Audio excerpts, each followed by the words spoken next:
Yes students, ਅੱਜ ਆਪਾਂ viva question discuss ਕਰਾਂਗੇ ਜਿਹੜੇ ਮੋਸਟਲੀ ਫਿਜ਼ਿਕਸ ਵਾਈਵਾ 'ਚ ਪੁੱਛੇ ਜਾਂਦੇ ਨੇ। ਤਾਂ ਮੈਂ ਇਹਦੇ ਵਿੱਚ ਟੋਟਲ 20 ਕੁਐਸਚਨ ਅੱਜ ਲੈ ਕੇ ਆਇਆ ਤੇ ਇਹ ਕੁਐਸਚਨ ਤੁਸੀਂ ਚੰਗੀ ਤਰ੍ਹਾਂ ਕਰ ਲਿਓ। ਮੋਸਟਲੀ ਇਹੀ ਕੁਐਸਚਨ ਪੁੱਛੇ ਜਾਂਦੇ ਨੇ ਜਿਹੜੇ ਸੈਕਸ਼ਨ ਏ ਦੇ ਵਿੱਚ ਹੁੰਦੇ ਨੇ। ਤਾਂ ਆਪਾਂ ਸਟਾਰਟ ਕਰਦੇ ਹਾਂ।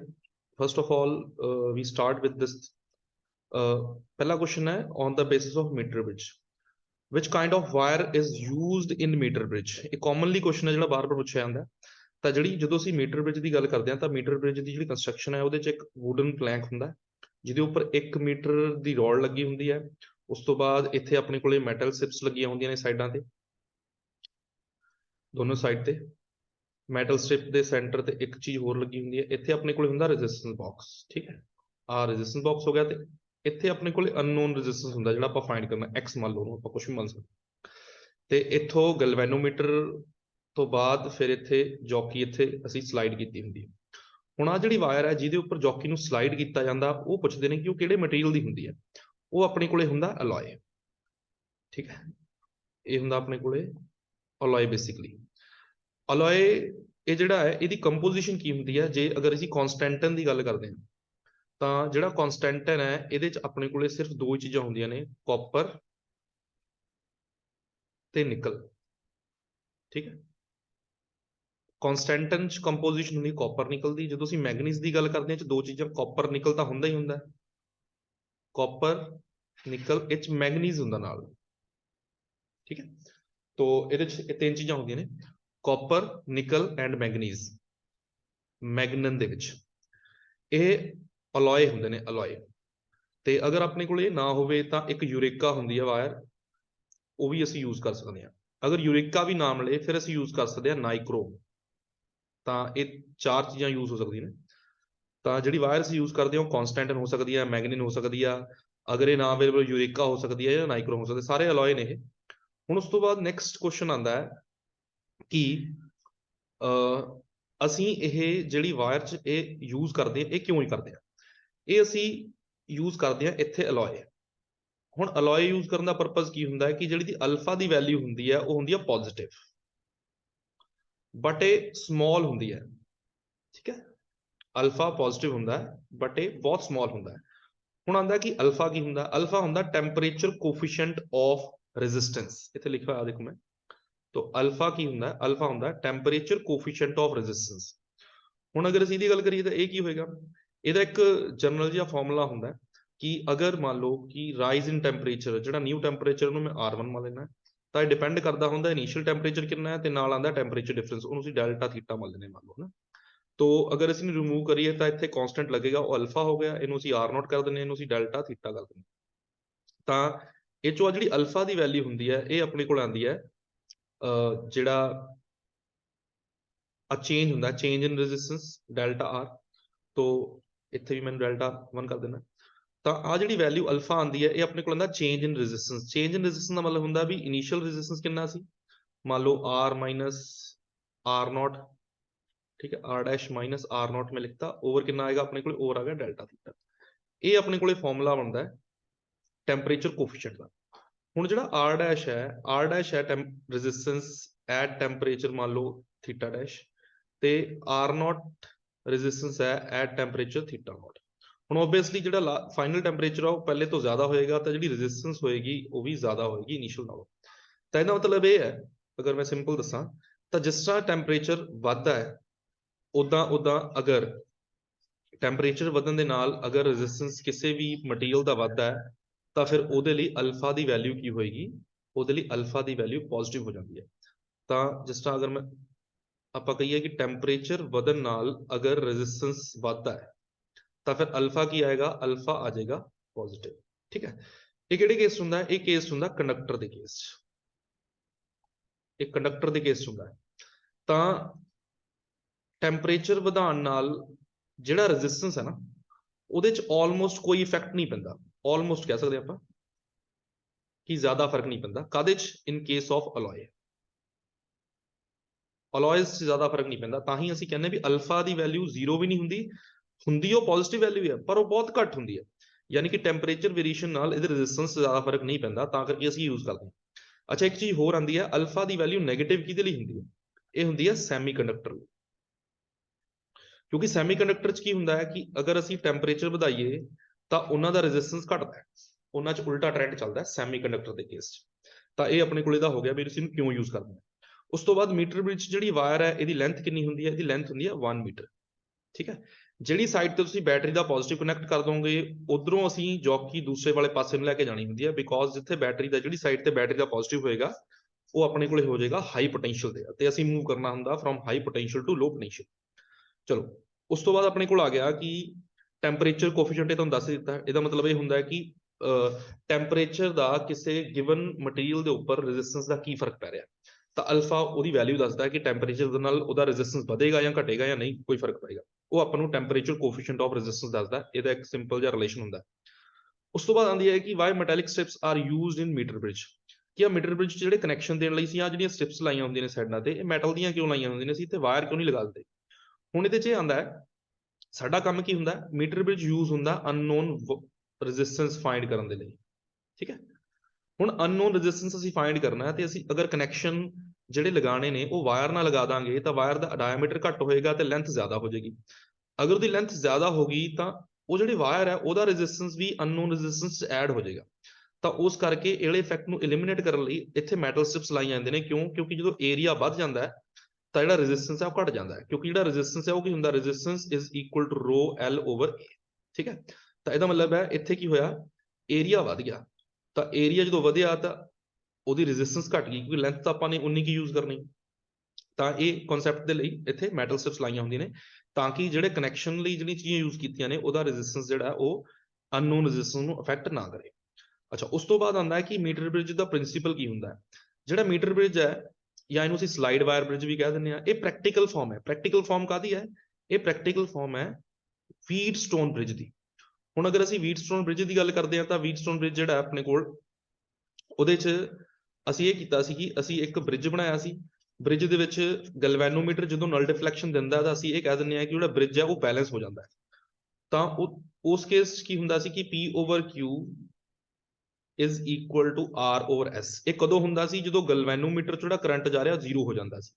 ਤਾਂ ਇਹ ਕੰਡੀਸ਼ਨ ਹੈ ਬੈਲੈਂਸਡ ਬ੍ਰਿਜ ਦੀ। ਤਾਂ ਅਸੀਂ ਕਹਿੰਦੇ ਸੀ ਕਿ ਜਿਹੜਾ ਬ੍ਰਿਜ ਹੈ ਉਹ ਬੈਲੈਂਸਡ ਹੈ, ਠੀਕ ਹੈ। ਤਾਂ ਬ੍ਰਿਜ ਉਦੋਂ ਬੈਲੈਂਸ ਹੁੰਦਾ ਸੀ ਜਦੋਂ P ਓਵਰ Q ਮਤਲਬ ਕਿ ਜਿਹੜੇ ਰੇਸ਼ੋ ਆਫ ਆਰਮਸ ਜਿਹੜੀਆਂ ਹੁੰਦੀ ਸੀ, ਰੈਜ਼ਿਸਟੈਂਸ ਹੈ, ਜਦੋਂ ਉਹ ਰੈਜ਼ਿਸਟੈਂਸ ਦੀ ਰੇਸ਼ੋ ਜਿਹੜੀ ਆ ਉਹ ਇਕੁਅਲ ਹੋ ਜਾਂਦੀ ਸੀ ਤਾਂ ਅਸੀਂ ਕਹਿੰਦੇ ਸੀ ਉਹ ਬ੍ਰਿਜ ਬੈਲੈਂਸ ਹੋ ਜਾਂਦਾ। ਤਾਂ ਇਹ ਇਹਦੀ ਜਿਹੜੀ ਵਰਕਿੰਗ ਹੈ, ਯਾਨੀ ਕਿ ਵੀਟਸਟੋਨ ਬ੍ਰਿਜ ਦੇ ਬੇਸਿਸ ਦੇ ਉੱਪਰ ਕੰਮ ਕਰਦਾ ਹੈ। ਅੱਛਾ, ਉਸ ਤੋਂ ਬਾਅਦ ਆਉਂਦਾ ਹੈ ਆਪਣੇ ਕੋਲੇ ਨੈਕਸਟ ਆ ਗਿਆ ਲਿਮਿਟੇਸ਼ਨਸ ਆਫ ਓਮਸ ਲੋ। ਚਲੋ ਇਸ ਤੋਂ ਪਹਿਲਾਂ ਇੱਕ ਚੀਜ਼ ਹੋਰ ਹੈ, ਜਿੱਥੋਂ ਤੱਕ ਅਸੀਂ ਇਹਦੀ ਵੈਲਿਊ ਲੈਂਦੇ ਹਾਂ ਉਹ L ਹੁੰਦੀ ਹੈ ਤੇ ਰਿਮੇਨਿੰਗ ਕੀ ਬਣ ਜਾਂਦੀ ਆ 100 ਮਾਈਨਸ L। ਜਿੱਦਾਂ ਹੁਣ ਮੰਨ ਲਓ ਮੈਂ ਇਹਨੂੰ R ਕਹਿ ਦਿੰਦਾ ਤਾਂ ਸਿੰਪਲੀ ਲਿਖ ਸਕਦੇ ਹਾਂ ਕਿ R over X is equal to L over 100 minus L। ਤਾਂ X ਕਿੰਨਾ ਆ ਜਾਏਗਾ? ਤਾਂ X ਆਪਣੇ ਕੋਲੇ ਆ ਜਾਏਗਾ ਇੱਥੋਂ, ਇਹਨੂੰ ਆਪਾਂ ਇੱਕ ਵਾਰੀ ਰਬ ਕਰ ਦਿੰਦੇ। ਤੋ ਚਲੋ ਆ ਦੇਖੋ ਹੁਣ ਇਹਦੇ 'ਚ ਕੀ ਹੁੰਦਾ, ਇਹ 'ਚ ਵੀ ਉਹੀ ਚੀਜ਼ ਹੈ ਕਿਉਂਕਿ ਇਹ ਪ੍ਰੈਕਟੀਕਲ ਫਾਰਮ ਹੈ ਉਹਦੀ। ਤਾਂ ਮੰਨ ਲਓ ਇੱਥੇ ਆ ਜਿਹੜੀ R ਹੈ ਤੇ X ਹੈ, ਤਾਂ ਮੈਂ ਕੀ ਕਰਤਾ R by X equal to ਕਿੰਨਾ ਹੋ ਗਿਆ L ਓਵਰ 100 ਮਾਈਨਸ L। ਤਾਂ ਅਸੀਂ X ਕੱਢਣੀ ਹੁੰਦੀ ਹੈ ਤਾਂ X ਕੀ ਬਰਾਬਰ ਹੋਗੀ R 100 minus L over L। ਤਾਂ ਇੱਥੋਂ ਅਸੀਂ ਅਨਨੋਨ ਰੈਜ਼ਿਸਟੈਂਸ ਜਿਹੜਾ ਉਹ ਫਾਈਂਡ ਕਰ ਲਾਂਗੇ। ਅਗਰ ਆਪਾਂ ਨੂੰ ਅਨਨੋਨ ਰੈਜ਼ਿਸਟੈਂਸ ਫਾਈਂਡ ਕਰ ਲਿਆ, ਉਹ ਜਿਹੜੀ ਵਾਇਰ ਆਪਾਂ ਲਗਾਈ ਆ ਉਹਨੂੰ ਉਹਦੀ ਲੈਂਥ ਤੇ ਏਰੀਆ ਕੱਢ ਕੇ ਅਸੀਂ ਉਹਦੀ ਰੈਜ਼ਿਸਟਿਵਿਟੀ ਵੀ ਕੈਲਕੂਲੇਟ ਕਰ ਸਕਦੇ ਹਾਂ with the help of this. ਤੋ ਇਸ ਤੋਂ ਨੈਕਸਟ ਆਪਣੇ ਕੋਲ ਆਉਂਦਾ ਹੈ ਲਿਮਿਟੇਸ਼ਨਸ ਆਫ ਓਮਸ ਲੋ। ਹੁਣ ਲਿਮਿਟੇਸ਼ਨਸ ਆਫ ਓਮਸ ਲੋ ਦੇ ਵਿੱਚ ਕੀ ਆਉਂਦਾ ਆਪਣੇ ਕੋਲ ਕਿ ਅਗਰ ਅਸੀਂ ਲਿਮਿਟੇਸ਼ਨਸ ਦੀ ਗੱਲ ਕਰਦੇ ਹਾਂ, ਫਸਟ ਆਫ ਆਲ ਓਮਸ ਲੋ ਜਿਹੜਾ ਉਹ ਕਹਿੰਦਾ ਹੈ ਕਿ when the temperature remains constant V is directly proportional to I। ਤਾਂ V ਕਾਹਦੇ ਕੋਲ ਆ ਜਾਂਦਾ? V ਇਕੁਅਲ ਟੂ ਆਉਂਦਾ I ਇੰਟੂ R ਦੇ। ਤਾਂ ਜਿਹੜਾ R ਹੁੰਦਾ ਉਹ ਕੀ ਆ ਜਾਂਦਾ? ਉਹ ਆ ਜਾਂਦਾ ਰੋ L ਓਵਰ A। ਆਹ ਕਨਸੈਪਟ ਹੈ। ਹੁਣ ਅਗਰ ਅਸੀਂ ਗ੍ਰਾਫ ਪਲਾਟ ਕਰਦੇ ਹਾਂ, ਮੰਨ ਲਓ ਮੈਂ ਇੱਥੇ V ਮੰਨਿਆ ਤੇ ਇੱਥੇ ਮੈਂ I ਮੰਨਿਆ, ਤਾਂ ਓਮਸ ਲੋ ਕਹਿੰਦਾ ਕਿ ਇਹ ਸਟ੍ਰੇਟ ਜਾਣਾ ਚਾਹੀਦਾ ਹੈ। ਅਗਰ ਆਪਾਂ ਇਸ ਲਾਈਨ ਦੀ ਸਲੋਪ ਕੱਢ ਲਈਏ ਤਾਂ ਸਲੋਪ ਜਿਹੜੀ ਆ ਉਹ ਇਕੁਅਲ ਟੂ ਰੈਜ਼ਿਸਟੈਂਸ ਆ ਜਾਂਦੀ ਹੈ। ਇਹ ਹੈ ਇਹ ਜਿਹੜਾ ਗ੍ਰਾਫ ਹੁੰਦਾ ਹੈ ਇਹਨੂੰ ਅਸੀਂ VI ਕਰੈਕਟਰਿਸਟਿਕਸ ਬੋਲਦੇ ਹਾਂ ਜਾਂ IV ਕਰੈਕਟਰਿਸਟਿਕਸ। ਇਹ IV ਜਾਂ VI ਕਰੈਕਟਰਿਸਟਿਕਸ ਹੁੰਦੇ ਆ ਓਮਸ ਲੋ ਦੇ। ਹੁਣ ਇਹ ਜਿਹੜਾ ਗ੍ਰਾਫ ਹੈ ਇਹ ਸਟ੍ਰੇਟ ਰਹਿਣਾ ਚਾਹੀਦਾ ਹੁੰਦਾ ਹੈ, ਬਟ ਜਦੋਂ ਅਸੀਂ ਸੈਮੀਕੰਡਕਟਰ ਦੀ ਗੱਲ ਕਰਦੇ ਹਾਂ, ਜਦੋਂ ਸੈਮੀਕੰਡਕਟਰ ਫਾਰਵਰਡ ਜਾਂ ਰਿਵਰਸ ਬਾਇਸ ਹੁੰਦਾ ਹੈ, ਤਾਂ ਮੰਨ ਲਓ ਆ ਆਪਣੇ ਕੋਲੇ ਵੋਲਟੇਜ ਹੈ ਫਾਰਵਰਡ ਵੋਲਟੇਜ ਤੇ ਇਹ ਆਪਣੇ ਕੋਲੇ ਫਾਰਵਰਡ ਕਰੰਟ ਹੋ ਗਿਆ। ਤਾਂ ਉਹ ਜਿਹੜਾ ਗ੍ਰਾਫ ਹੈ ਉਹ ਲੀਨੀਅਰ ਨਹੀਂ ਜਾਂਦਾ, ਉਹ ਇਸ ਤਰ੍ਹਾਂ ਜਾਂਦਾ ਹੈ। ਇੱਥੋਂ ਥੋੜਾ ਲੀਨੀਅਰ ਜਾ ਕੇ ਇਸ ਤਰ੍ਹਾਂ ਜਾਏਗਾ ਔਰ ਫਿਰ ਇੱਥੋਂ ਇਹ ਰਿਵਰਸ ਵਾਲਾ ਇਦਾਂ ਚਲੇ ਜਾਂਦਾ ਹੈ। ਇਹ ਆਪਣੇ ਕੋਲੇ ਰਿਵਰਸ ਵੋਲਟੇਜ ਹੋਗੀ ਤੇ ਰਿਵਰਸ ਕਰੰਟ। ਹੁਣ ਦੇਖਿਆ ਜਾਵੇ ਤਾਂ ਇਹ ਨॉन ਲੀਨੀਅਰ ਰਿਲੇਸ਼ਨशिप ਸ਼ੋ ਕਰਦਾ ਇਹਨੇ ਪੀਐਨ ਜੰਕਸ਼ਨ ਡਾਇਟ ਦੇ ਕੇਸ 'ਚ, ਜੇ ਅਸੀਂ ਡਾਇਟ ਦੀਆਂ ਕਰੈਕਟਰਿਸਟਿਕਸ ਕਰਦੇ ਹਾਂ, ਜਿਹੜਾ ਤੁਹਾਡਾ ਸਿਲੇਬਸ ਐਕਸਪੈਰੀਮੈਂਟ ਵੀ ਹੈ। ਉਸ ਤੋਂ ਬਾਅਦ ਇੱਕ ਥਾਇਰੈਸਟਰ ਹੁੰਦਾ, ਥਾਇਰੈਸਟਰ 'ਚ ਵੀ ਇਹ ਨॉन ਲੀਨੀਅਰ ਗ੍ਰਾਫ ਇਸ ਤਰ੍ਹਾਂ ਜੇ ਗ੍ਰਾਫ ਕੁਝ ਬਣ ਜਾਂਦਾ ਥਾਇਰੈਸਟਰ 'ਚ, ਇਹ ਵੋਲਟੇਜ ਤੇ ਕਰੰਟ ਹੁੰਦੀ ਹੈ। ਉਸ ਤੋਂ ਬਾਅਦ ਇੱਕ ਵਾਟਰ ਵੋਲਟਮੀਟਰ ਹੁੰਦਾ, ਜਿਹਦੇ ਵਿੱਚ ਵੋਲਟੇਜ ਇੱਕ ਸਰਟਨ ਵੋਲਟੇਜ ਤੋਂ ਬਾਅਦ ਜਿਹੜਾ ਕਰੰਟ ਹੈ ਉਹ ਵੇਰੀ ਹੋਣਾ ਸ਼ੁਰੂ ਹੁੰਦਾ, ਯਾਨੀ ਕਿ ਉਹ ਕੇਸ ਹੈ ਜਿੱਥੇ ਓਮਸ ਲੋ ਫੇਲ ਹੋ ਜਾਂਦਾ ਹੈ ਤੇ ਉਹਦੀ ਜਿਹੜੀ ਰਿਲੇਸ਼ਨਸ਼ਿਪ ਹੈ ਵੋਲਟੇਜ ਤੇ ਕਰੰਟ ਦੀ ਉਹ ਲੀਨੀਅਰ ਨਹੀਂ ਰਹਿੰਦੀ, ਉਹ ਹੁੰਦਾ ਫੇਲੀਅਰਸ ਆਫ ਓਮਸ ਲੋ ਜਾਂ ਡਰਾਬੈਕ ਆਫ ਓਮਸ ਲੋ ਅਸੀਂ ਕਹਿ ਸਕਦੇ ਹਾਂ। ਯਾਨੀ ਕਿ ਇਹ ਨॉन ਓਮਿਕ ਡਿਵਾਈਸਿਸ ਹੋ ਗਈਆਂ ਜਿਹੜੀਆਂ ਓਮਸ ਲੋ ਨੂੰ ਫੋਲੋ ਨਹੀਂ ਕਰਦੀਆਂ, ਕਿਉਂਕਿ ਜਿਹੜਾ ਓਮਸ ਲੋ ਹੈ ਇਹ ਕੋਈ ਯੂਨੀਵਰਸਲ ਲਾਅ ਨਹੀਂ ਹੈ। ਜਿੱਦਾਂ ਮੈਂ ਕਹਾਂ ਕਿ ਗ੍ਰੈਵੀਟੇਸ਼ਨਲ ਲਾਅ ਕਿਹੜਾ ਉਹ ਯੂਨੀਵਰਸਲ ਲਾਅ ਹੈ, ਉਸ ਤਰ੍ਹਾਂ Ohm's law is not universal law, ਇਹ ਸਿਰਫ ਓਮਿਕ ਡਿਵਾਈਸਿਸ ਲਈ ਹੁੰਦਾ, ਯਾਨੀ ਕਿ ਜਿਹੜੀਆਂ ਡਿਵਾਈਸਿਸ ਓਮਸ ਲਾਅ ਨੂੰ ਓਬੇ ਕਰਦੀਆਂ ਨੇ। ਨॉन ਓਮਿਕ ਡਿਵਾਈਸਿਸ ਲਈ ਇਹ ਫੁੱਲਫਿਲ ਯੂਜ਼ ਨਹੀਂ ਹੁੰਦਾ। ਤੇ ਉਸ ਤੋਂ ਨੈਕਸਟ ਫਿਰ ਆਪਣੇ ਕੋਲ ਆਉਂਦਾ, ਇਸ ਤੋਂ ਨੈਕਸਟ ਆਪਣੇ ਕੋਲ ਆ ਗਿਆ what do you mean by figure of merit, ਠੀਕ ਹੈ। ਹੁਣ ਅਗਰ ਅਸੀਂ ਦੇਖੀਏ, ਜਦੋਂ ਅਸੀਂ ਗਲਵੈਨੋਮੀਟਰ ਦੀ ਗੱਲ ਕਰਦੇ ਹਾਂ ਤਾਂ ਉੱਥੇ ਗਲਵੈਨੋਮੀਟਰ ਦਾ ਇੱਕ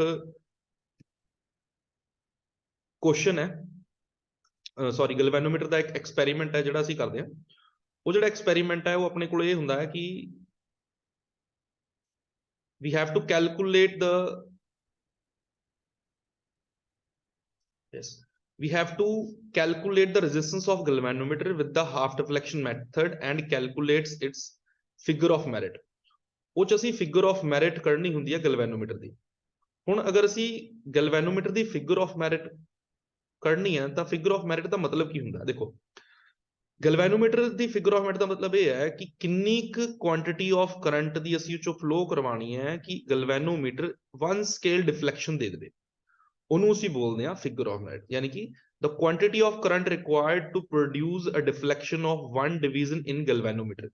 ਹੁਣ ਅਗਰ ਅਸੀਂ ਗਲਵੈਨੋਮੀਟਰ ਦੇਖੀਏ ਤਾਂ ਗਲਵੈਨੋਮੀਟਰ 'ਚ ਨੀਡਲ ਸੈਂਟਰ 'ਚ ਹੁੰਦੀ ਹੈ ਤੇ ਇੱਥੇ 0 ਹੁੰਦਾ ਔਰ ਇੱਥੇ ਆਪਣੇ ਕੋਲੇ ਡਿਵੀਜ਼ਨਸ ਦਿੱਤੀਆਂ ਹੁੰਦੀਆਂ ਨੇ। ਮੰਨ ਲਓ ਇੱਥੇ ਆਪਣੇ ਕੋਲ 10 ਆ ਗਿਆ ਨਾ, ਤਾਂ ਅਗਰ ਮੰਨ ਲਓ ਆਪਾਂ ਆਹ ਨੀਡਲ ਨੂੰ ਜਿਸ ਪੋਜੀਸ਼ਨ ਤੇ ਹੈਗੀ ਹੈ ਅਸੀਂ ਇੱਥੋਂ ਇੱਥੇ ਤੱਕ ਲੈ ਕੇ ਆਉਣਾ, ਤਾਂ ਅਗਰ ਮੈਂ ਇਹਨੂੰ 1 ਸਕੇਲ ਡਿਫਲੈਕਸ਼ਨ ਦੇਣੀ ਹੈ ਸਿਰਫ ਇੱਥੋਂ ਤੋਂ ਇੱਥੇ ਤੱਕ, ਤਾਂ ਉਹਦੇ ਲਈ ਕਿੰਨਾ ਕਰੰਟ ਗਲਵੈਨੋਮੀਟਰ ਚੋਂ ਪਾਸ ਕਰਨਾ ਪਏਗਾ, ਉਹਨੂੰ ਅਸੀਂ ਬੋਲਦੇ ਹਾਂ figure of merit. the quantity of current required to produce 1 scale deflection in the galvanometer, ਠੀਕ ਹੈ, ਉਹਨੂੰ ਅਸੀਂ ਬੋਲਦੇ ਹਾਂ ਫਿਗਰ ਆਫ ਮੈਰਿਟ। ਅੱਛਾ, ਉਸ ਤੋਂ ਬਾਅਦ ਇੱਕ ਚੀਜ਼ ਹੋਰ ਆਉਂਦੀ ਹੈ ਕਿ how we can convert galvanometer into voltmeter. ਹੁਣ ਜਿਹੜਾ ਗਲਵੈਨੋਮੀਟਰ ਹੈ, ਗਲਵੈਨੋਮੀਟਰ ਬਹੁਤ ਸੈਂਸਿਟਿਵ ਡਿਵਾਈਸ ਹੁੰਦੀ ਹੈ ਤੇ ਸਮਾਲ ਕਰੰਟ ਨੂੰ ਡਿਟੈਕਟ ਕਰਨ ਲਈ ਹੁੰਦਾ। ਅਗਰ ਅਸੀਂ ਉਹ ਗਲਵੈਨੋਮੀਟਰ ਨੂੰ ਕਨਵਰਟ ਕਰਨਾ ਵੋਲਟਮੀਟਰ 'ਚ ਤਾਂ ਸਾਨੂੰ ਗਲਵੈਨੋਮੀਟਰ ਦੇ ਸੀਰੀਜ਼ ਦੇ ਵਿੱਚ ਇੱਕ ਰੈਜ਼ਿਸਟੈਂਸ ਲਗਾਉਣਾ ਪੈਂਦਾ। ਇਹ ਜਿਹੜਾ ਰੈਜ਼ਿਸਟੈਂਸ ਹੈ ਇਹ ਹਾਈ ਰੈਜ਼ਿਸਟੈਂਸ ਹੁੰਦਾ ਹੈ, ਤਾਂ ਇਹ ਜਿਹੜੀ ਪੂਰੀ ਡਿਵਾਈਸ ਹੈ ਇੱਥੋਂ ਕਰੰਟ ਜਿਹੜਾ ਜਾਏਗਾ ਉਹ IG ਹੋ ਗਿਆ। ਤਾਂ ਆ ਜਿਹੜੀ ਪੂਰੀ ਸਿਸਟਮ ਹੈ ਇਹ ਬਣ ਗਿਆ ਆਪਣੇ ਕੋਲੇ ਵੋਲਟਮੀਟਰ। ਯਾਨੀ ਕਿ in order to convert the galvanometer into voltmeter ਸਾਨੂੰ ਹਾਈ ਰੈਜ਼ਿਸਟੈਂਸ ਉਹਦੇ ਸੀਰੀਜ਼ 'ਚ ਲਗਾਉਣਾ ਪੈਂਦਾ ਹੈ। ਬਟ ਅਗਰ ਅਸੀਂ ਗਲਵੈਨੋਮੀਟਰ ਨੂੰ ਐਮੀਟਰ 'ਚ ਕਨਵਰਟ ਕਰਨਾ ਹੋਵੇ ਫਿਰ ਸਾਨੂੰ ਕੀ ਕਰਨਾ ਪੈਂਦਾ ਹੈ, ਫਿਰ ਸਾਨੂੰ ਇਹਦੇ ਪੈਰਲ 'ਚ ਸਮਾਲ ਰੈਜ਼ਿਸਟੈਂਸ ਲਗਾਉਣਾ ਪੈਂਦਾ ਜਿਹਨੂੰ ਅਸੀਂ ਸ਼ੰਟ ਕਹਿ ਦਿੰਦੇ ਹਾਂ, ਠੀਕ ਹੈ। ਤਾਂ ਇੱਥੋਂ ਕਰੰਟ ਜਾਏਗਾ I, ਤੇ ਜਿਹੜਾ ਇਹਦੇ 'ਚੋਂ ਗਿਆ ਉਹ ਆਪਣੇ ਕੋਲੇ ਗਿਆ I ਮਾਈਨਸ IG, ਤੇ ਜਿਹੜਾ ਇਹ 'ਚੋਂ ਜਾਏਗਾ ਉਹ ਆਪਣੇ ਕੋਲ IG ਜਾਏਗਾ। ਤਾਂ ਜਿਹੜੀ ਨੀਚੇ ਵਾਲੀ ਕੌਨਫੀਗਰੇਸ਼ਨ ਹੈ ਆ ਪੂਰੀ, ਇਹ ਮੇਰੇ ਕੋਲੇ ਬਣ ਗਈ ਐਮੀਟਰ। ਤੋ ਇਹ ਫਰਕ ਹੁੰਦਾ ਹੈ ਵੋਲਟਮੀਟਰ ਤੇ ਐਮੀਟਰ 'ਚ। ਗਲਵੈਨੋਮੀਟਰ ਨੂੰ ਵੋਲਟਮੀਟਰ 'ਚ ਕਨਵਰਟ ਕਰਨ ਲਈ ਉਹਦੇ ਸੀਰੀਜ਼ 'ਚ ਹਾਈ ਰੈਜ਼ਿਸਟੈਂਸ ਲਗਾਉਣਾ ਪੈਂਦਾ। ਗਲਵੈਨੋਮੀਟਰ ਨੂੰ ਐਮੀਟਰ 'ਚ ਕਨਵਰਟ ਕਰਨ ਲਈ ਉਹਦੇ ਪੈਰਲ ਲੋ ਰੈਜ਼ਿਸਟੈਂਸ ਲਗਾਉਣਾ ਪੈਂਦਾ। ਚਲੋ ਇਹ ਹੋ ਗਿਆ। ਤਾਂ ਇਸ ਤੋਂ ਨੈਕਸਟ ਫਿਰ ਆਪਣੇ ਕੋਲੇ ਨੈਕਸਟ ਕੁਐਸਚਨ ਆਉਂਦੇ ਨੇ ਜਿਹੜੇ ਨੇ ਆਵਲੇ। ਅੱਛਾ, ਉਸ ਤੋਂ ਬਾਅਦ ਆਉਂਦਾ ਹੈ, ਕਿਉਂਕਿ ਗਲਵੈਨੋਮੀਟਰ ਦਾ ਅਸੀਂ ਗੱਲ ਕਰਦੇ ਹਾਂ ਤਾਂ ਫਿਰ ਉਹਦੇ ਕੁਐਸਚਨ ਆ ਗਏ ਆਪਣੇ ਕੋਲ what is the working principle of moving coil galvanometer। ਅੱਛਾ, ਗਲਵੈਨੋਮੀਟਰ ਜਿਹੜਾ ਹੈ ਉਹ ਆਪਣੇ ਕੋਲ ਆਉਂਦਾ ਮੈਗਨੈਟਿਕ ਫੀਲਡ ਦੇ ਵਿੱਚ, ਹਨਾ।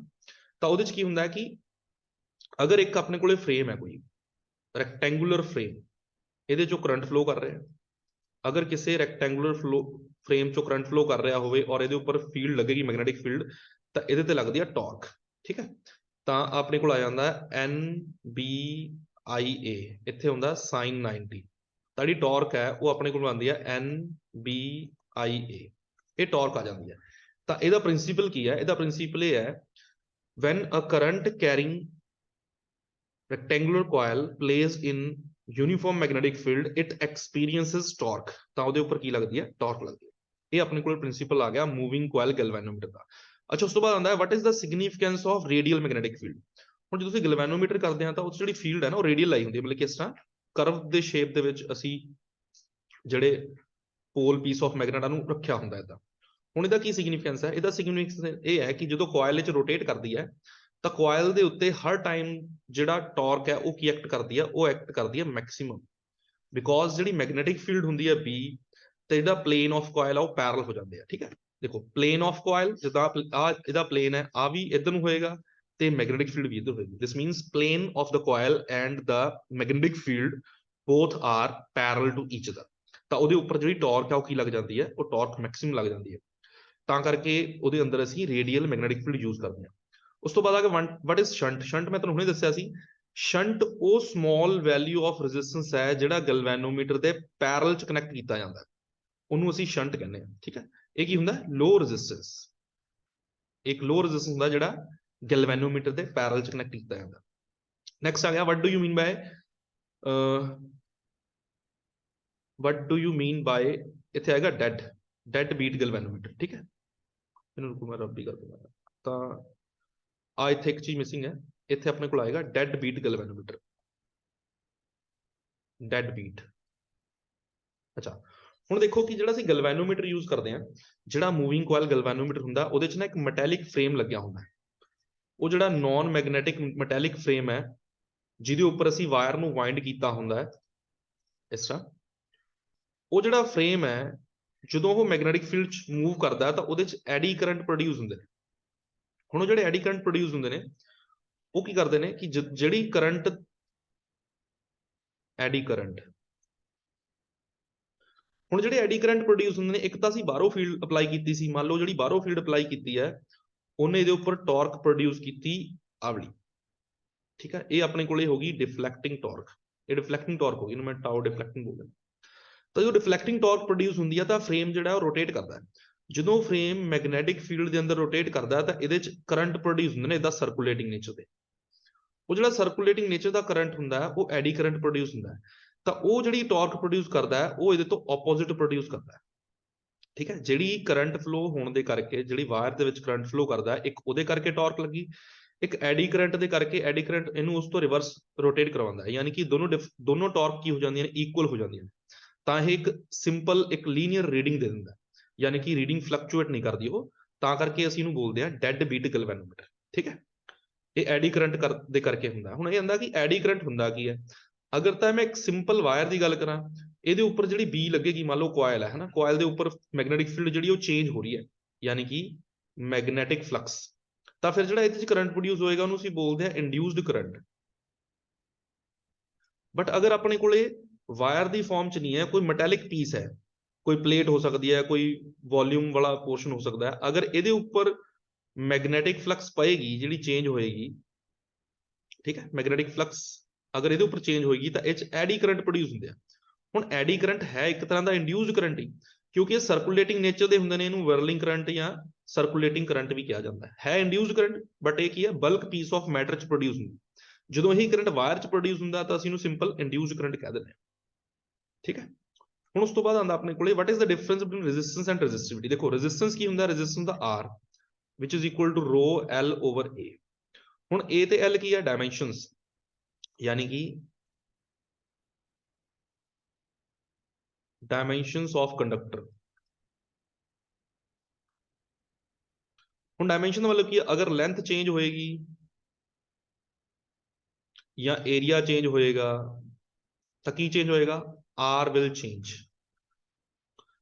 ਬਟ ਜਿਹੜੀ ਰੋ ਹੈ ਇਹ ਨਹੀਂ ਚੇਂਜ ਹੁੰਦੀ, ਨॉट ਚੇਂਜ।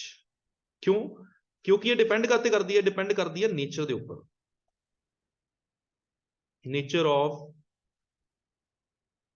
ਮਟੀਰੀਅਲ ਤੇ ਡਿਪੈਂਡ ਕਰਦੀ ਹੈ, ਕਿਉਂਕਿ ਇਹ ਕਾਂਸਟੈਂਟ ਹੈ। It is constant for a particular material, constant for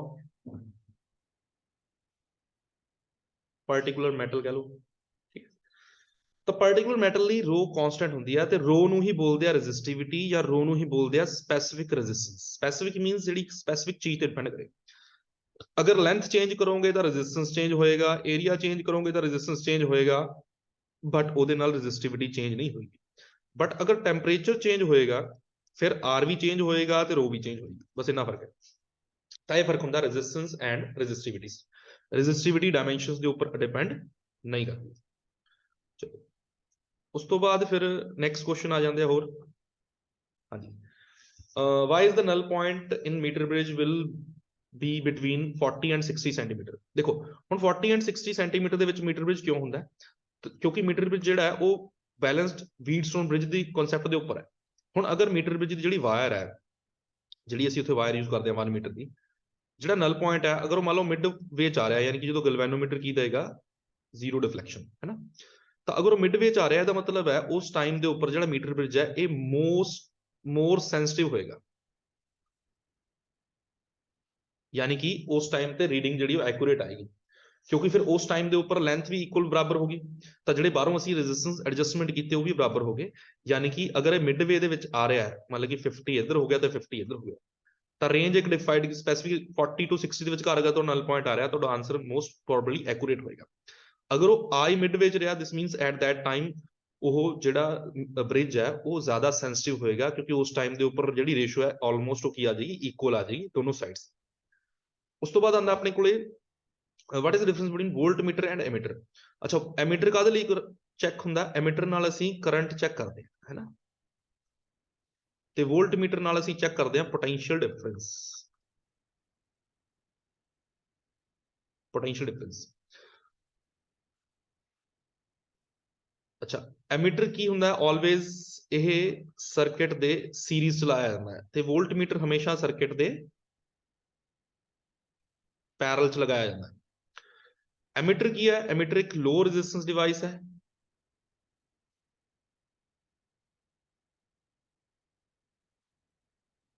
ਤੇ ਵੋਲਟਮੀਟਰ ਕੀ ਹੈ? ਵੋਲਟਮੀਟਰ ਇੱਕ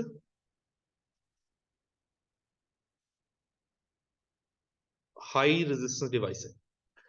ਆਈਡੀਅਲ ਵੋਲਟਮੀਟਰ ਦਾ ਜਿਹੜਾ ਰੈਜ਼ਿਸਟੈਂਸ ਹੈ ਉਹ ਹੁੰਦਾ ਜ਼ੀਰੋ, ਆਈਡੀਅਲ ਦਾ, ਸੌਰੀ ਇਨਫਾਈਨਾਈਟ।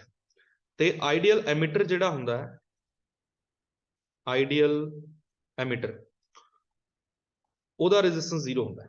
ਤਾਂ ਇਹ ਫਰਕ ਹੁੰਦਾ ਵੋਲਟਮੀਟਰ ਤੇ ਐਮੀਟਰ ਚ। ਅੱਛਾ, ਉਸ ਤੋਂ ਬਾਅਦ ਇੱਕ ਚੀਜ਼ ਹੋਰ ਹੈ ਕਿ which is has high resistance, ਐਮੀਟਰ ਔਰ ਮਿਲੀਮੀਟਰ। ਦੇਖੋ ਇਹਦੇ ਚ ਜਿਹੜਾ ਮਿਲੀਮੀਟਰ ਹੈ ਨਾ, ਰੈਜ਼ਿਸਟੈਂਸ ਜਿਹੜਾ ਹੁੰਦਾ ਹੈ ਮਿਲੀ ਐਮੀਟਰ ਦਾ, ਉਹ ਜ਼ਿਆਦਾ ਹੁੰਦਾ ਹੈ ਰੈਜ਼ਿਸਟੈਂਸ ਆਫ ਐਮੀਟਰ। ਠੀਕ ਹੈ, ਇਹਨੂੰ ਅਸੀਂ ਪ੍ਰੈਕਟੀਕਲੀ ਸੋਲਵ ਵੀ ਕਰ ਸਕਦੇ ਹਾਂ ਕਿ ਕਿਉਂ ਜ਼ਿਆਦਾ ਹੁੰਦਾ। ਤਾਂ ਮਿਲੀਮੀਟਰ ਦਾ ਰੈਜ਼ਿਸਟੈਂਸ ਜ਼ਿਆਦਾ ਹੁੰਦਾ ਕਿਉਂਕਿ ਇਹਨੇ ਘੱਟ ਕਰੰਟ ਜਿਹੜਾ ਆਪਣੇ ਚੋਂ ਪਾਸ ਕਰਨਾ ਹੁੰਦਾ ਹੈ, ਅਗਰ ਮੈਂ ਸਿੰਪਲ ਬੋਲਾਂਗਾ। ਤੋ ਇਸ ਤੋਂ ਨੈਕਸਟ ਆ ਗਿਆ on which factor internal resistance of a cell depends। ਹੁਣ ਜਿਹੜਾ ਸੈੱਲ ਅਸੀਂ ਯੂਜ਼ ਕਰਦੇ ਹਾਂ ਉਹਦੇ ਚ ਇਲੈਕਟ੍ਰੋਲਾਈਟ ਪਾਇਆ ਹੁੰਦਾ। ਇੰਟਰਨਲ ਦੀ ਗੱਲ ਕੀਤੀ ਗਈ ਹੈ ਕਿਉਂਕਿ ਅਗਰ ਅਸੀਂ ਉਹਦੀ ਗੱਲ ਕਰੀਏ, ਮੰਨ ਲਓ ਮੇਰੇ ਕੋਲ ਕੋਈ ਸਰਕਟ ਹੈ, ਜਿਸ ਤਰ੍ਹਾਂ ਆ ਆਪਣੇ ਕੋਲੇ ਸੈੱਲ ਦਾ ਇੱਕ ਸਪੈਸਿਫਿਕ ਹੋ ਗਿਆ, ਠੀਕ ਹੈ। ਤਾਂ ਸੈੱਲ ਦੇ ਨਾਲ ਲੈਟ ਅਸ ਸਪੋਜ਼ ਅਸੀਂ ਇੱਥੇ ਇੰਟਰਨਲ ਰੈਜ਼ਿਸਟੈਂਸ ਬਣਾ ਲੈਂਦੇ ਹਾਂ। ਤਾਂ ਆ ਮੰਨ ਲਓ ਕਿ ਇਹ ਸੈੱਲ ਦਾ ਹੋ ਗਿਆ ਇੰਟਰਨਲ ਰੈਜ਼ਿਸਟੈਂਸ, ਇਹਨੂੰ ਅਸੀਂ ਲਿਖਦੇ ਹਾਂ ਆਰ, ਔਰ ਇਹਨੂੰ ਅਸੀਂ ਇੱਕ ਇੱਥੇ ਕੀ ਨਾਲ ਕਨੈਕਟ ਕਰਤਾ, ਮੰਨ ਲਓ ਆ ਕੀ ਹੋਗੀ, ਤੇ ਇੱਥੇ ਅਸੀਂ ਲਗਾਤਾ ਐਕਸਟਰਨਲ ਰੈਜ਼ਿਸਟੈਂਸ, ਇੱਕ ਸਰਕਟ ਬਣਾਇਆ ਹੋਇਆ ਵਾਲਾ। ਆ ਕੀ ਹੈ? ਆ ਇੱਕ ਸੈੱਲ ਹੈ ਨਾ।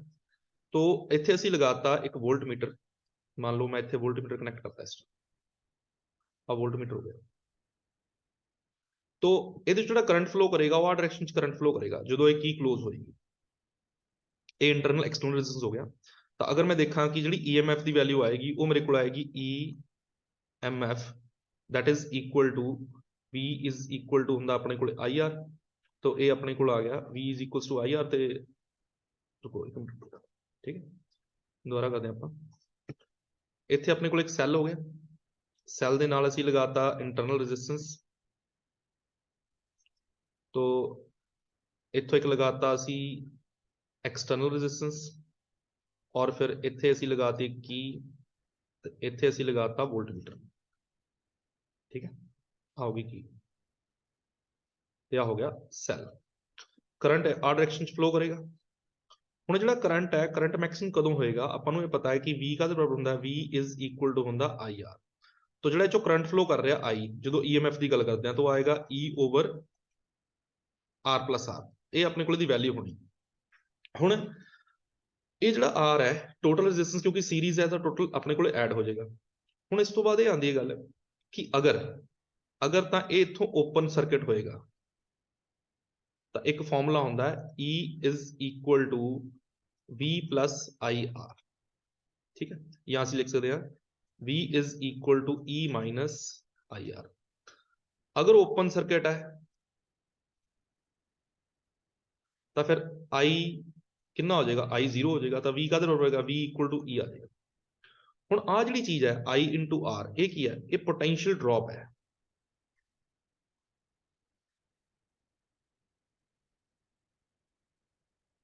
ये कादे करके है? Due to internal resistance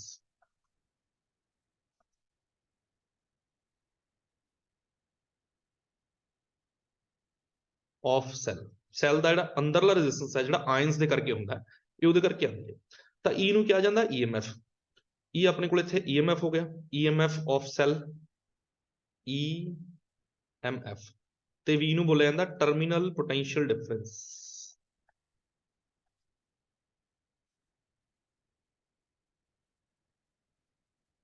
terminal potential difference देखो, ਜਦੋਂ ਤਾਂ ਸੈੱਲ ਵਰਕਿੰਗ ਕੰਡੀਸ਼ਨ ਚ ਨਹੀਂ ਹੋਏਗਾ, ਯਾਨੀ ਕਿ ਇਹ ਓਪਨ ਹੋਏਗਾ। ਜਦੋਂ ਇਹ ਓਪਨ ਹੋਏਗਾ ਤਾਂ ਉਸ ਟਾਈਮ ਤੇ ਤੁਸੀਂ ਇਹ ਵੋਲਟਮੀਟਰ ਜਿਹੜਾ ਦੇਖੋਗੇ, ਇਹ ਆਪਾਂ ਨੂੰ ਕਾਹਦੀ ਵੈਲਿਊ ਦੇਗਾ? EMF ਦੀ, ਕਿਉਂਕਿ ਉਸ ਟਾਈਮ ਤੇ ਕਰੰਟ ਨਹੀਂ ਡਰਾ ਹੋਏਗਾ ਸੈੱਲ 'ਚ।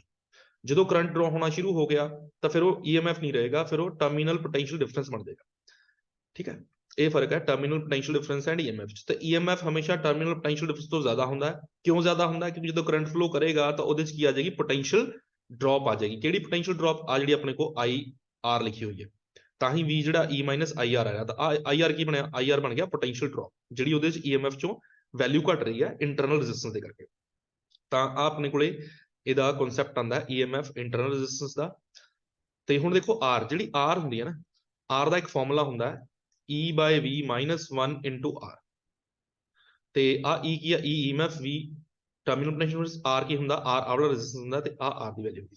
ਹੁਣ ਇਹ ਆਉਂਦਾ ਕਿ ਜਿਹੜਾ ਇਹ R ਹੈ ਡਿਪੈਂਡ ਕਿਹੜੇ ਫੈਕਟਰ ਤੇ ਕਰਦਾ? ਅਸੀਂ ਕੰਡਕਟਰ ਦੇ ਰੈਜ਼ਿਸਟੈਂਸ ਦੀ ਗੱਲ ਨਹੀਂ ਕਰਦੇ, ਅਸੀਂ ਸੈੱਲ ਦੀ ਗੱਲ ਕਰਦੇ ਹਾਂ। ਸੈੱਲ 'ਚ ਹੁੰਦਾ ਇਲੈਕਟ੍ਰੋਲਾਈਟ। ਤਾਂ ਪਹਿਲੀ ਚੀਜ਼ ਆਉਂਦੀ ਹੈ ਟੈਂਪਰੇਚਰ।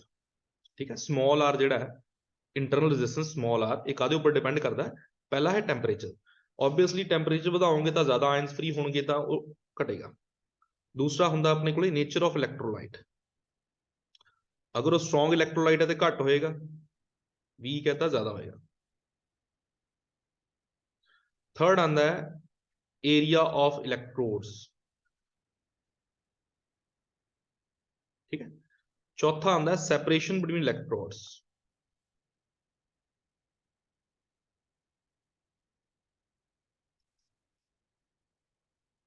तो ये चार फैक्टर है जिहदे ऊपर internal resistance of a cell depend करता है। तो ये सर्टन वाइवा क्वेश्चंस है जिहड़े इंपॉर्टेंट हैगे ने। बाकी होर भी जिहड़ा तुहाडा एक्सपेरीमेंट है उहदे रिलेटेड कोई भी क्वेश्चंस बन सकदे हो, जरूर करो। ते जिहड़ा तुहाडा प्रोजेक्ट है उहदे रिलेटेड जिहड़े क्वेश्चंस है वो जरूर करो। फिर होर जिहड़े क्वेश्चंस है ओहदी वीडियो भी मैं लैके आवांगा।